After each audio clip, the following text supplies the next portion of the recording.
I am here at the All Nations University, which is located at Koforidua in the eastern region of Ghana, to interview an entrepreneur, edupreneur, philanthropist, kingdom teacher, and whatever. But before I introduce my guest, we are going to the studio for a short promo.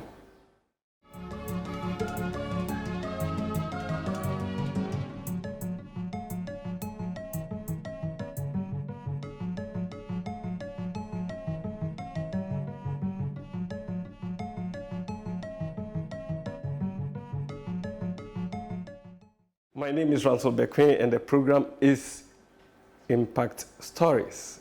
Follow the discussions on all the social media handles on the screen and on our dedicated website, tv.aau.org. Doc, welcome to AAU TV. Thank you. Yes, and it's great to see you after so many years. First, Doc, can you give us a little bit about your background? Thank you, Ransford.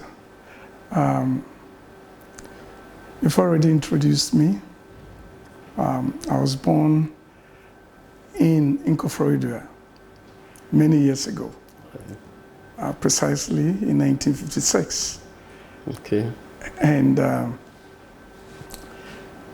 I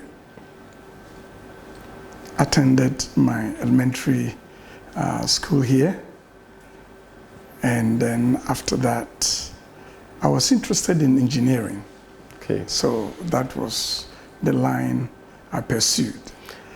And I ended up at the Accra Polytechnical Institute. Okay. Now Accra Technical University. And okay, but before then, growing up, yes, you attended your primary school at Koforidua in the eastern region. Yes. Who were some of your classmates, if you can remember? That it's a long time ago. It's a long time ago. Okay. But I do remember some of the teachers, of course, my classmates. One of them was working with us until I think a couple of years ago. Okay. When he passed. Right. But quite a number of them, both here in Ghana and overseas. Right. We do meet from time to time. Okay. Yes. Let me do a follow-up question. Were you in any leadership position in the primary or elementary stages of your life in terms of schooling? Yes. In the primary school, I was the office boy. Okay. So I had to come to school early to set the office in order for the head teacher and make sure that the registers were all on each teacher's desk. And then at the end of each school day, I had to go around and pick them and bring them to the office. So these things I've been thinking about, I believe helped me, made me a focused individual. Wow. Yeah. Okay. Yes. So who was mentoring you then? Was it your parents? Was it a teacher? Was it a pastor or whoever? I guess at that time it was everybody, had to go through education. And if you were favored to be asked to lead in any way, of course, if you listen to your teachers and the people around, you always got mentored without necessarily having a key person saying that I'm mentoring you. Right. Okay. Now you said you were interested in engineering. Yes. You were born before Ghana gained independence. Yes. So what were some of the prominent careers that people were pursuing? Was it in engineering? Was it in law, accounting, etc.? And then if there were, why did you choose engineering as a career path? For me, every young man has a number of fantasies in terms of what they may want to do. And I had a number of them. But later on, when the time came for me to choose, I think engineering dominated. And I really had a passion for engineering, to be able to design and to build and to make sure that I contributed to society in a more meaningful way. Okay. So then you moved from Koforidua after your elementary education and went to Accra Polytechnic to pursue your passion. Tell us more about your life at Accra Polytechnic. Yeah, it was interesting. Like as I said earlier, for me, engineering was everything, and I loved it with all of my heart. And doing mechanical engineering, I believe, has helped me, even though I'm not a practitioner in the field, because later on, other things took over. But it helped me, and I also got into ministry because of my passion for the things of God. And so right after completion, I went into the ministry in the early days of my life. Wow, very interesting. You were pursuing a career path in engineering. Yes. Then you stopped and then went into ministry.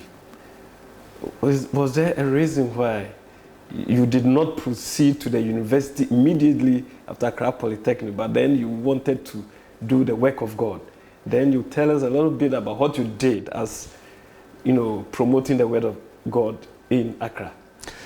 As soon as I completed my program in mechanical engineering, I had to enter the work world, the workforce. But then I decided that I would rather focus on ministry. And so I then got involved in evangelism, reaching out to people, convincing them to serve the Lord with all of their heart and might. So for the first few years, that was what I did in Ghana. Was the ministry giving you any remuneration when you entered into it? You had a passion for it. You had a passion for engineering. I believe engineering would have given you some economic empowerment, but then you went into ministry. Was it a balance of, or it was just a passion? To be honest,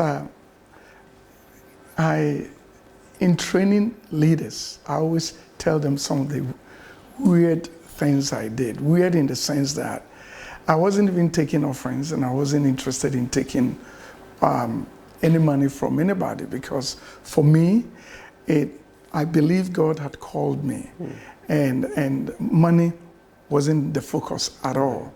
And I always tell them, I don't know how I survived, but somehow I did. You did. And God always provided.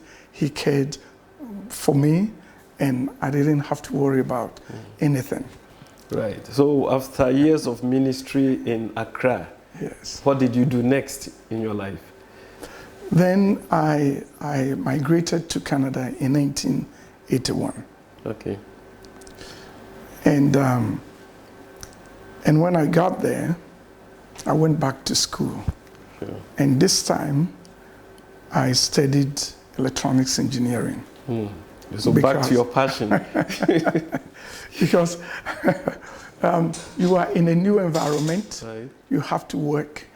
And in those days, electronics happened to be in vogue. You could get jobs in many fields, in the computer field, you name it. Yes. It was the emerging thing. You could get jobs in many areas. So I was advised to do that.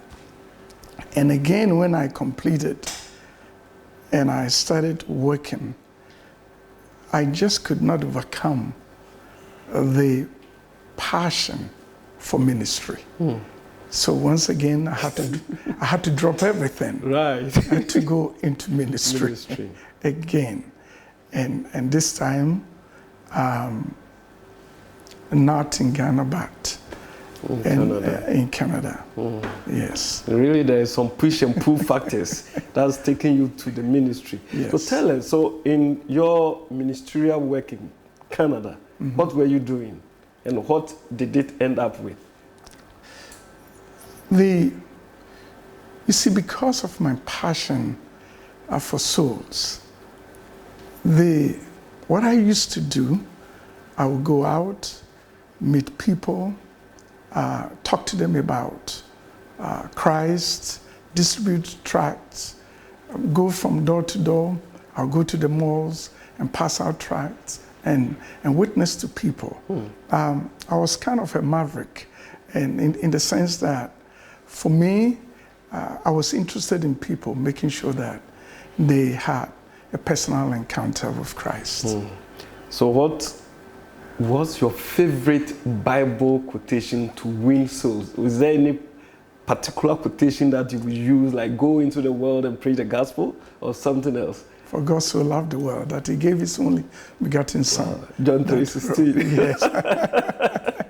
Thank you very much. So we learned you formed the All Nations Full Gospel Church. Was it formed in Canada or it was formed elsewhere?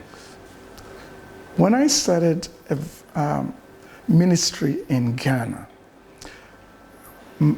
I wasn't interested in pastoring. Okay. I was interested in being an evangelist. Okay. And so I formed the World Reconciliation Evangelistic Ministries. This was way back in 1977. That was in Ghana? That was in Ghana. Okay. And so, but when I went to Canada, I continued with that. Later on, because of the impact of the evangelistic effort, quite a number of people came to the saving knowledge of Christ. And then the conflicts began again, because it wasn't a church-focused mission. It was just a soul-winning effort. Right. And so quite a number had come to Christ. And so this person would go to this church and that church, kind of thing. For me, I was cool with that until it became obvious that for them to be saved, I needed to have a structured ministry. And that was when I decided we needed to,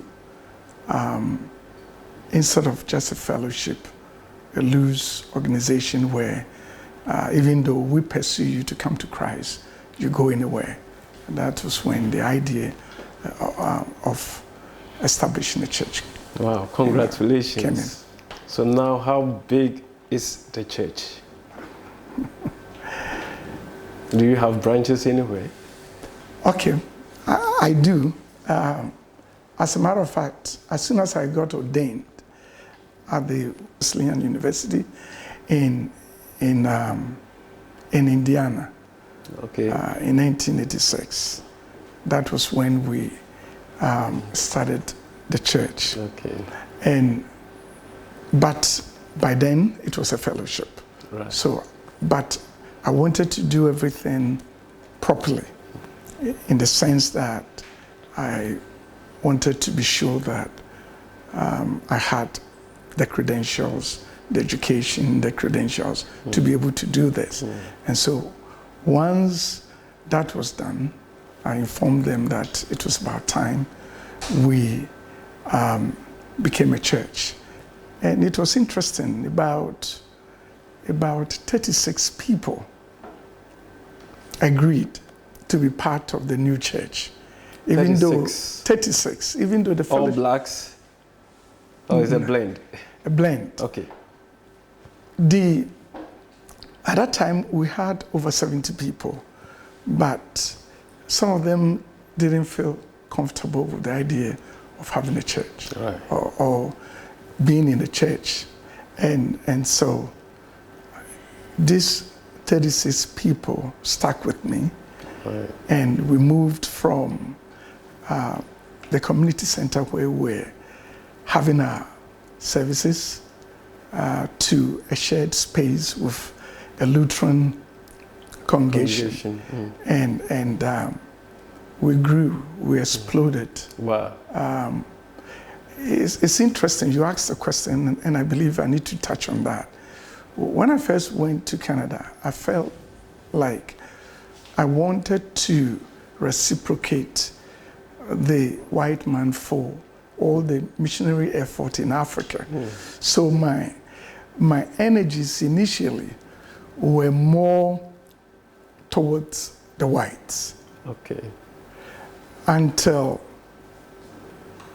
from time to time you bump into a Ghanaian or an African who once upon a time was on fire for God while back home, but then over there the person had stopped serving the Lord simply because they didn't feel welcome, right? So the Lord kept drawing me to such people. Said, this is your mission. This is why I brought you here.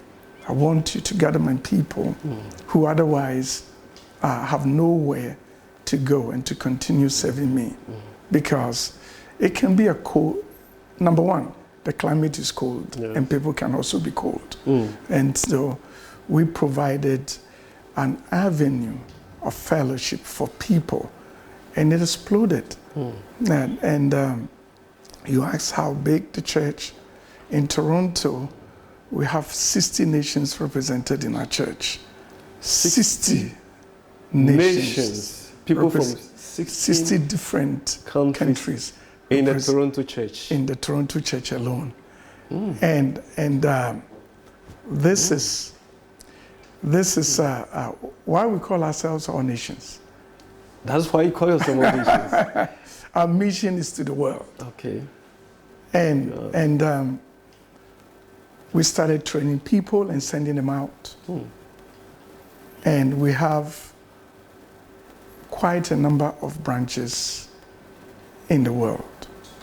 Scattered from the Philippines to Brazil, and quite a number of churches.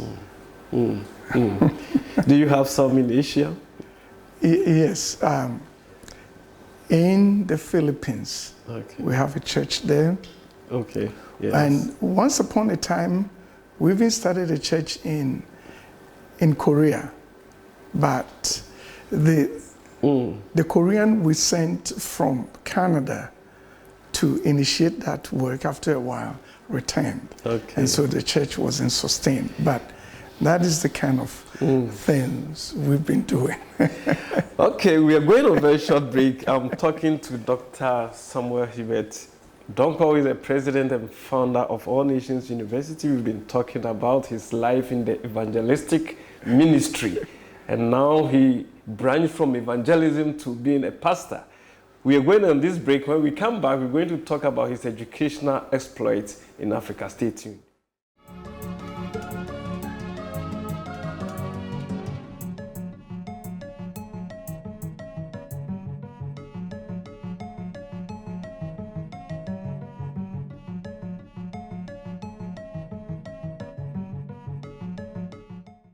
Welcome back from the break. I've been talking to Dr. Samuel Donkor, president, founder of All Nations University.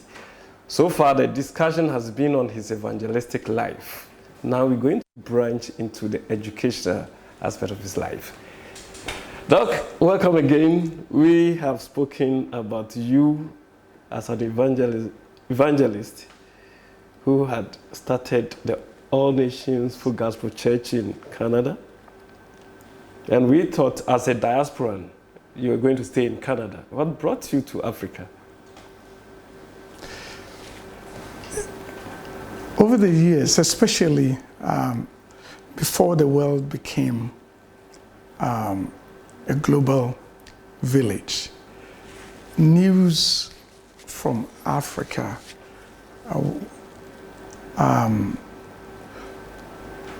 was very, very pathetic.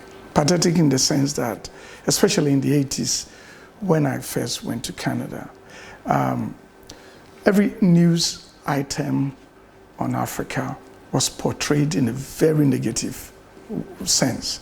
So that became a burden, that became a concern. And I kept asking myself the question, what can we do to help Africa develop? And that was the question that led me into education, into higher education. Right. I love education. Like I said, in engineering, I have a background in mechanical and in electronics. And then when I started ministry, I also delved into theology. So I got my first degree and my master's, as well as a degree in ministry before I crowned it with a PhD in theology. So basically, I kept asking the question, what can we do to help Africa develop? Because every time you hear something about Africa, it was portrayed in a very negative sense. And it hit me that higher education is the key to economic empowerment, economic development, you name it. And so initially I was nervous. I asked myself, will I be permitted to start a private university in Ghana? Again, our goal was Africa, Right. but you need a footprint, host country. you need a foothold, Yeah. and a beachhead. So Ghana is where we're from. And so I did speak to some key people in the diaspora, and I said, can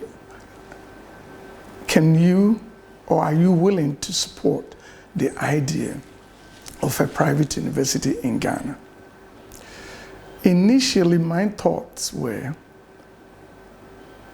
higher education in Ghana is the domain of government. Will the government allow? But then I had a conviction that at least we should ask. So I made a trip down in 1989, and I met with the then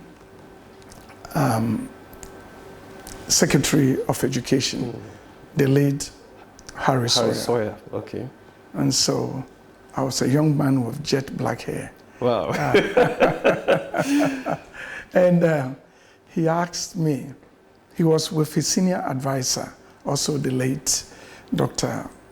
Awuku. Okay. And they asked me, young man, what can we do for you? I said, I live in Canada. I've spoken to the diaspora. And we are wondering if the government will permit us to start a private university in Ghana. We believe it will help accelerate development, national development. They looked at each other, and I could see tears in the eyes of Dr. Uku. He said, Kwame Nkrumah gave me a scholarship to study in the US at Cornell University, and many Ghanaians, but nobody has come back with such a noble thought. Young man, I'll help you. Wow, fantastic. Fantastic. Instantly they called the then head of state, Jerry Rawlings. and he was so excited. He was so excited, and I couldn't believe in the reception I got. I'm surprised myself. Yes. And after that, I said, wow, what next? So I went back and I met with key leaders, and I said, look, the trip was a wonderful success. And then we contacted architects, and by then I had come back to secure a piece of land. Right. Where in Accra? Where here in Koforidua. Okay. People gave me buildings in Accra, but at that time I said, if we are to get a big land to compete with Legon and Kane Westie, then obviously it can be in Accra, because I will never be able to get much land. Yeah. Okay.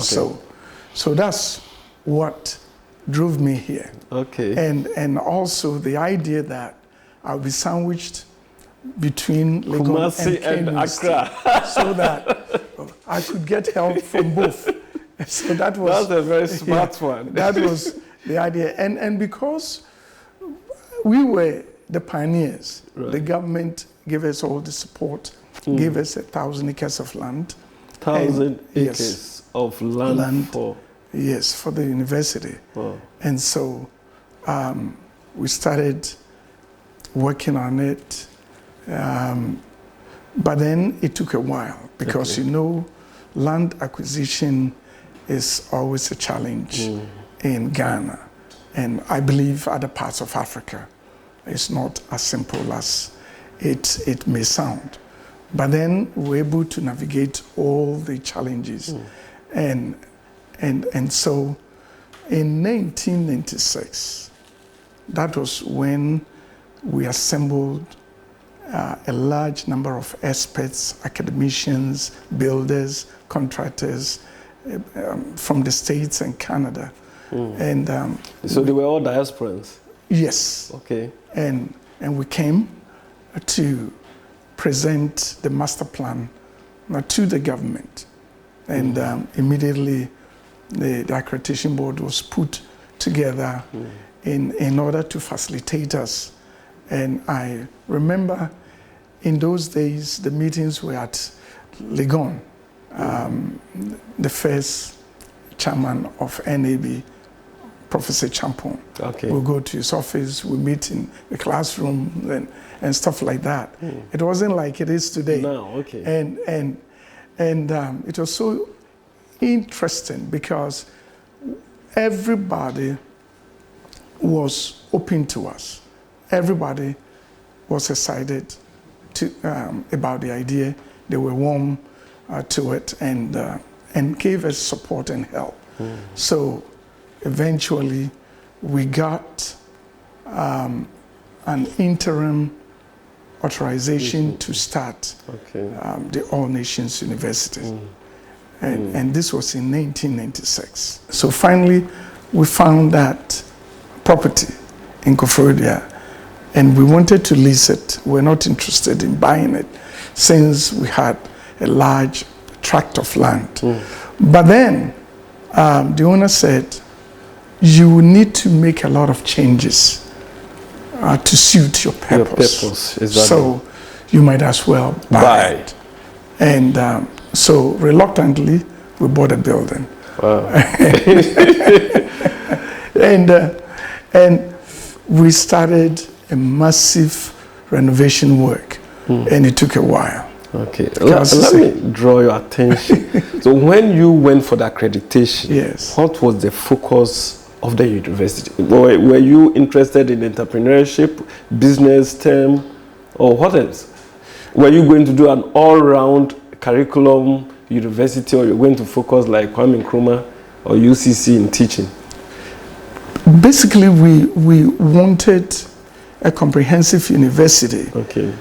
But the goal was to introduce programs that were not common, programs that would help accelerate development.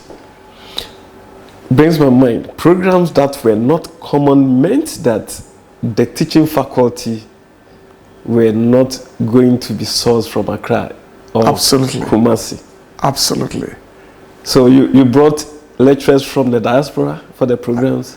Absolutely. We brought quite a number from the diaspora at a point in time. And then we also had a number of tie-ups with universities outside of Ghana, especially from India. At a point in time, we had 36 faculty from India here.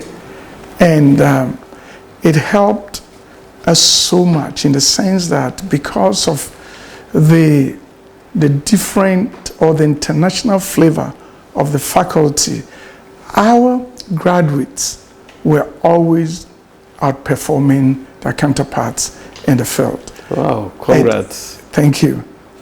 Thank you. Were you moonlighting? I mean, the staff, were you picking them from Legon? I mean, those supporting staff? No. We initially brought them from outside. Yes. And then we embarked on a massive faculty development program. Okay. It has cost us over $2 million just to train faculty.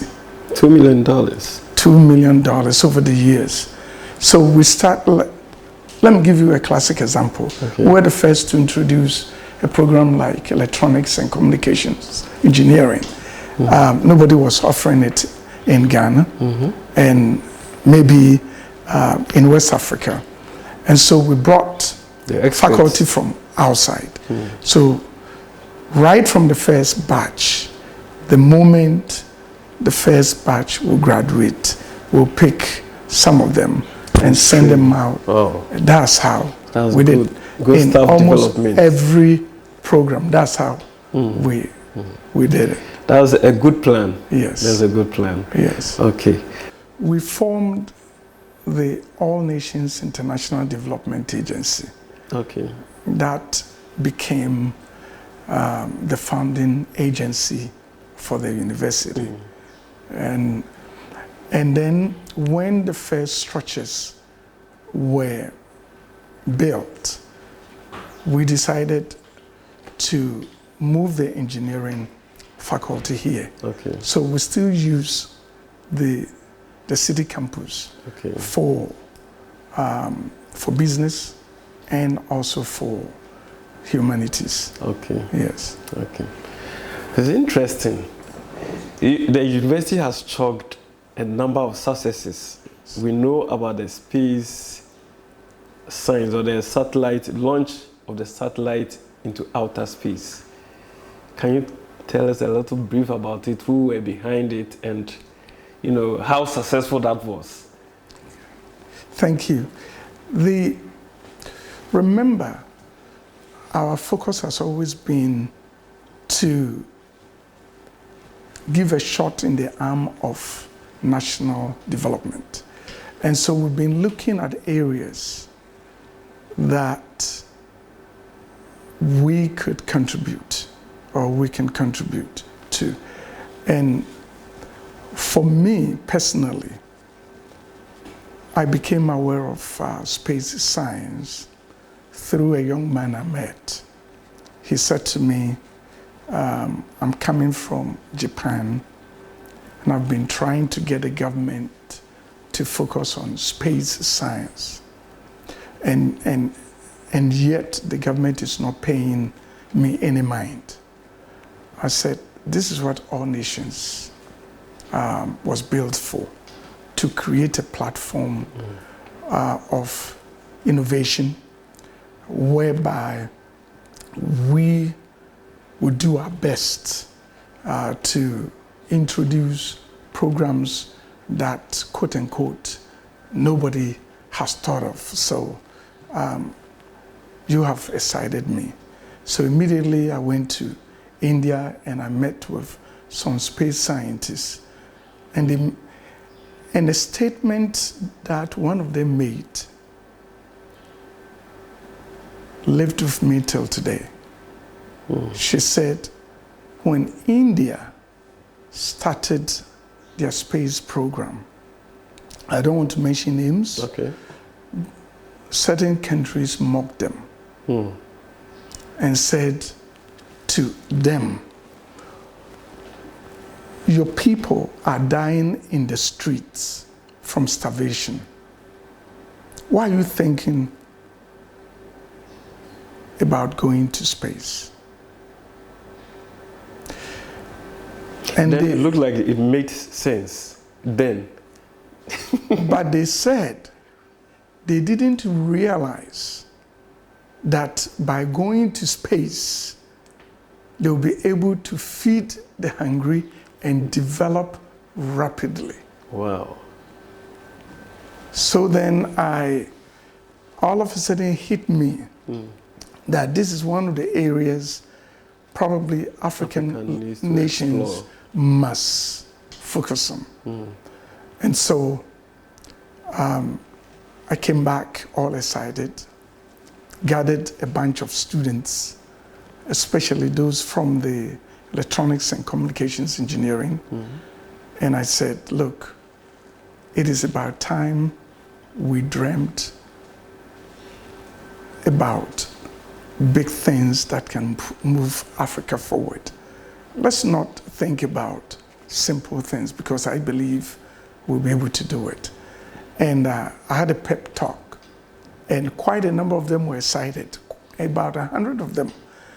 And so after all their classwork, they have to come to the lab. We set up a little place for them to come learn about the just the fundamentals of satellite technology. And it was quite intense, an intensive program. Right after your lectures, you got to be there. And so we saw the number going down to about 20, because it was intensive. It was very intensive. Right. They couldn't handle it. But we kept encouraging them that it's doable. It can be done. And if it must be done, it must be done well. Absolutely. And so we decided to follow the natural progression into space science. And that is, you start with an educational version called a CanSat. CanSat is a satellite that can fit into a can, like a Coca-Cola can or something like that. And so hence the name CanSat, a satellite that is in a can size. So that was our first step. And it was very challenging, because remember, we didn't have aerospace engineering or anything of that sort. These were electronics students, but they were, their main focus was electronics and communications. So satellite communications and all these things. But they didn't have the other aspects, especially the mechanical engineering aspects. And so it was quite challenging. But then gradually we're able to overcome and to build a satellite, a miniature satellite, a small one, a CanSat. But what shocked me was when we announced that we were going to launch a CanSat. All of a sudden, out of the blue, we started getting calls from the BBC and from... Really? I was shocked. Coming from Africa, developed by us, a private university. Yes. Launching a satellite, miniature satellite into space. Yes. And it received international recognition. Yes. Wow. So it shocked me. Little did I know that we were stepping into an arena that was the domain of the most powerful countries in the world. Wow. And so they were intrigued that we would even dare. And so they wanted a confirmation if indeed what they've heard is true. Yes, they just wanted. So we said yes. And but I was surprised myself that they would be interested in something of that nature. So on that day, we mounted canopies outside here at the forecourt of the university. And I noticed that there were a lot of foreigners from different embassies and other places. I was surprised. And at the back of my mind, it's just a university project. Why are they so interested? You know, we wanted the intellectual property, maybe? I think they were intrigued. So that morning, there was a heavy downpour. And we were in two minds. What do we do? Do we cancel it and set another date, or what? But then, looking at the audience, everybody stayed put. Nobody left. Even though under the canopy, somewhere being soaked, you see, but everybody stayed. So looking at the audience or the crowd, I said, okay, as soon as the rain stops, we will launch it. And it stopped. So we did a countdown and we launched it. Do you know that we had also mounted a big screen, jumbo screen, and we have developed the algorithm to transmit whatever that little satellite, the data it was picking? Yes, to be projected on that big screen. I think that was what blew them. Wow. Congratulations. And so as it went up, we're able to see this area, the topography, everything. And so after that, as I was coming to the office, I noticed that someone was following me. I turned to him and he introduced himself, a white man, visibly shaking. And he said to me, I've been to the two best universities in Africa, and they're in South Africa, to cover the same event. Each time they failed. How were you guys able to do it? To fly us.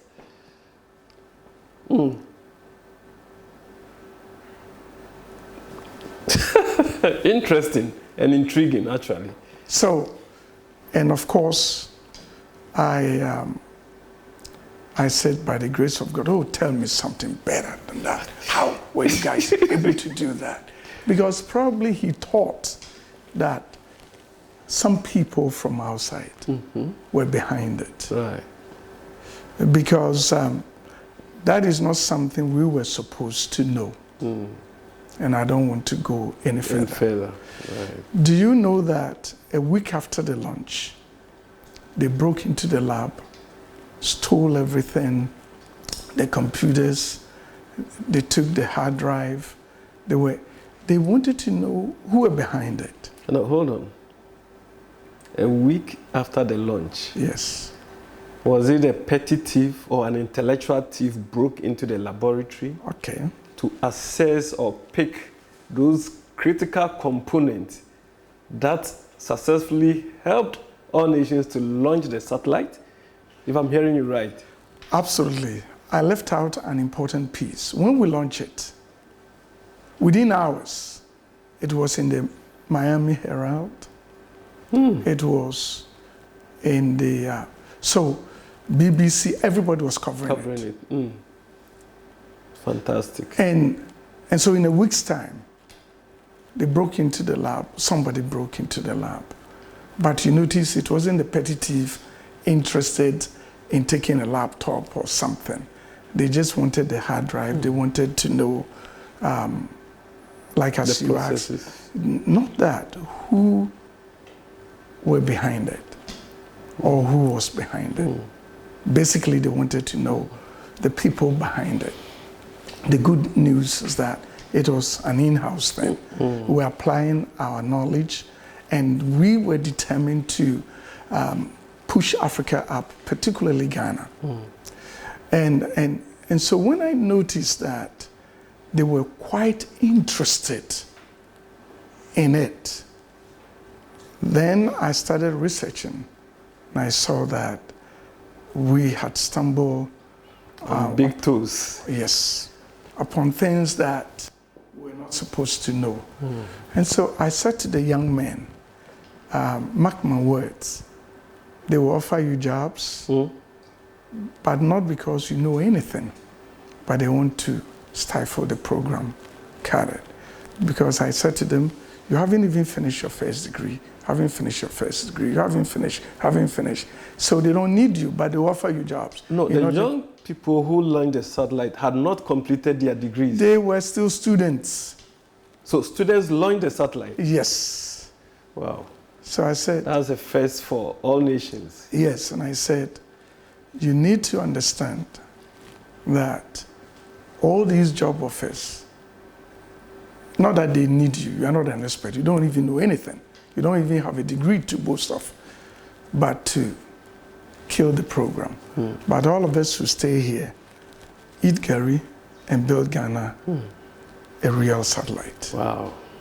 And so when I saw, and I don't want to get into a lot of details, but when I saw the opposition coming from different countries, I decided to go somewhere insulated, shielded, but at the same time have the power and the know-how to do whatever they want to do. So I went to Japan. Okay. And I said to them that Ghana was the first sub-Saharan African country to gain independence from the British. And I believe that Ghana must lead the rest of Africa in technology. And Ghana will be celebrating its, was it 50th anniversary or 60th? 60th.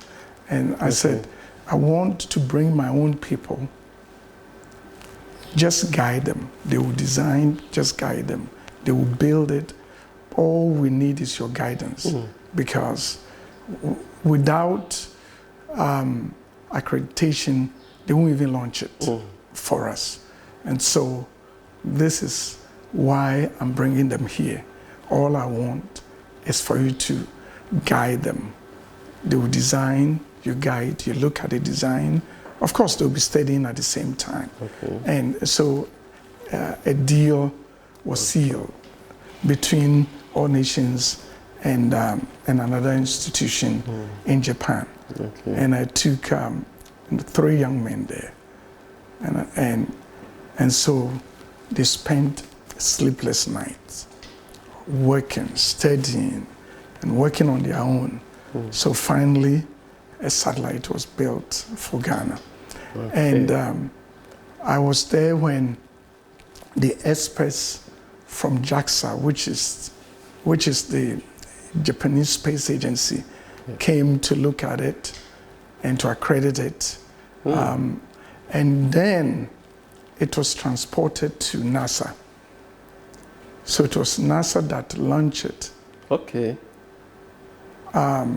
As part of their SpaceX program to the International Space Station. And then from the International Space Station, it was deployed into orbit. Wow. And all by All Nations. And the whole idea, like as I've said time and again, to help the government, to help Africa to develop. And this one is an actual satellite. Wow, not a miniature one that was launched into space. Outer space. But I left out an important piece.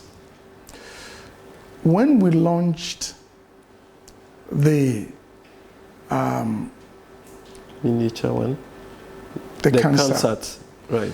Do you know that I said in a year's time we will build a ground station here at All Nations to communicate with satellites that pass over Africa. Then I started receiving mails from developed countries. You are too ambitious. You can't do this in a short time. We want to come in to help you to take 10 years to master the fundamentals. And you want to do all these things in a year? I said, thank you. For us, it's just a game. We don't mean business. And just to a lady, you know, so do you know that in a year's time, we built a ground station? You did? And communicating with the first sub-Saharan university to build a ground station, communicating with satellites.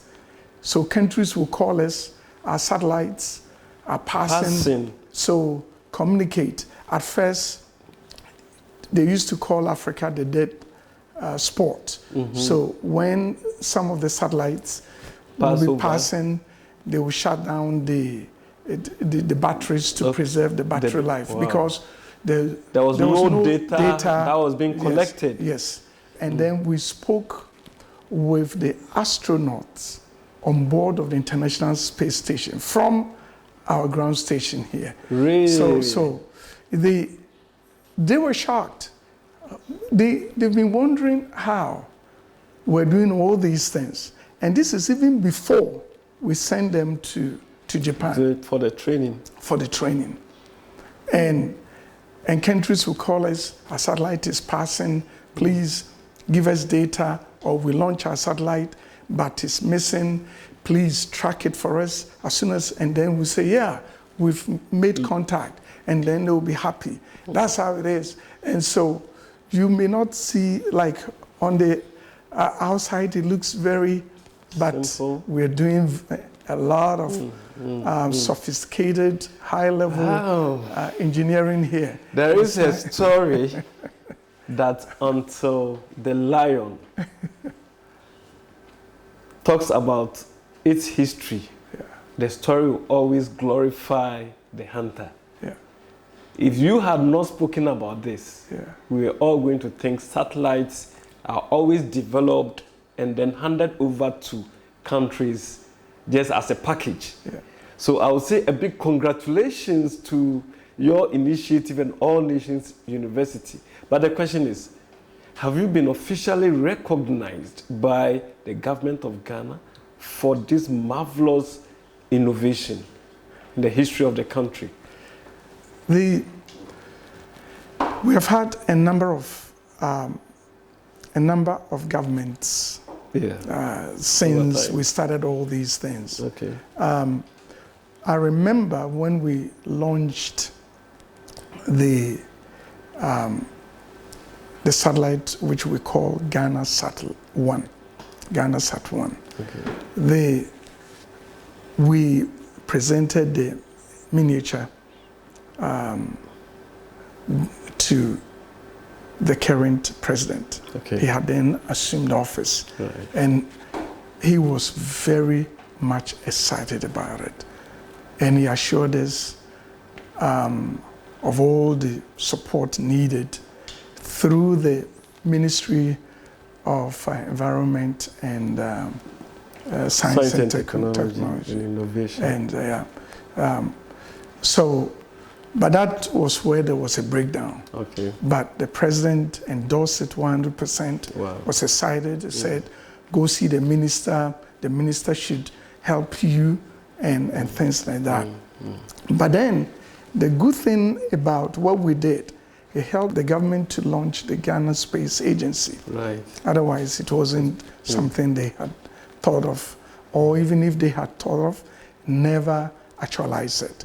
But because we were active in these things, then they stepped up to it and formed the Ghana Space Agency, and then the Ghana Space Institute, all because of our innovation and the things that we've done. You see, the government announced that they want to become a digital economy. Exactly. And we need to provide engineers, well-trained people to safeguard the banks, all these transactions, because the fraudsters, cyber crime is real. It is. It's real. It Even is. in developed countries, it's a big thing. Right. So these are some of the things. We look at the economy, we look at what we can contribute to help move it forward, not necessarily looking at programs others are running. And this is one of the things that distinguishes us. It makes us unique because we're innovative. We're not afraid to venture where others have not. We've become trailblazers. And one day, a professor from Legon came and he said to me, he said, "Young man, I want you to know that you have impacted Ghana's higher education. On account of you, all of us are beginning to sit up." Wow. Because that's a good compliment. Yes. But we try to do it without shouting a lot.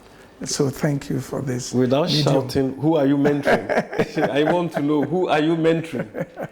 I told you that we have spent quite a large sum of money developing faculty, young scientists, primarily Ghanaians, so that they can move the nation forward. So we are mentoring quite a number of people in this, in different fields. Okay. Now I'm coming to your private life. Yes.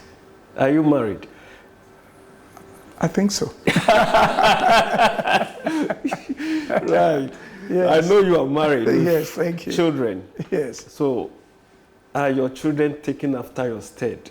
Your initiative, your drive, your pastoral life, your passion for humanity? Are they following your footsteps? Yes, I have 4 kids. First, David. Second, Paul. Third, Sam Jr. And the last, Hadassah. Okay. She's a girl. Okay. And the first one is pastoring one of our branch churches in Dallas, Texas. Okay. And then Paul, the second one, is my assistant in Toronto. Right.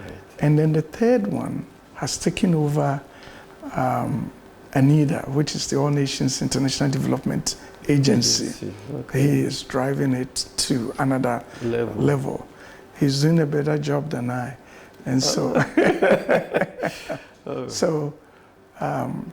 the girl is in the States, married, has 1 child, and working as a teacher.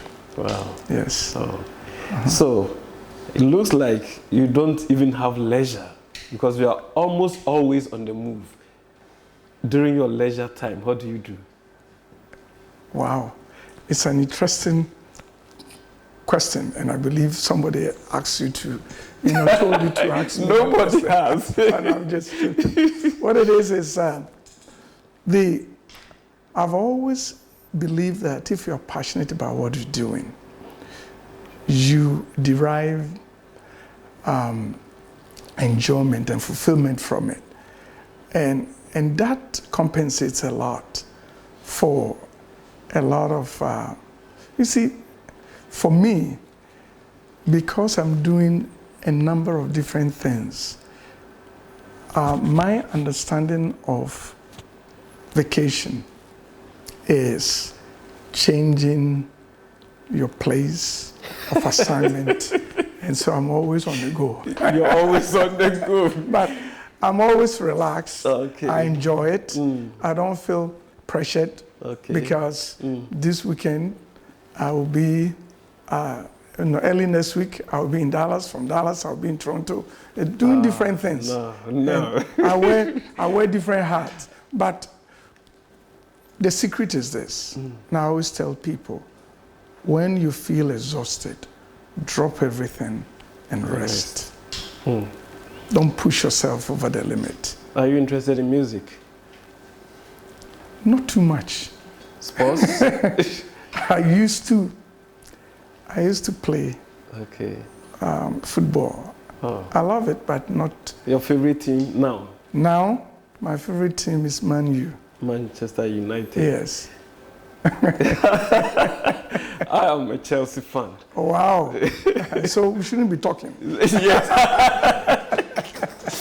Oh, goodness. Okay. There is a saying that a good conversation never ends.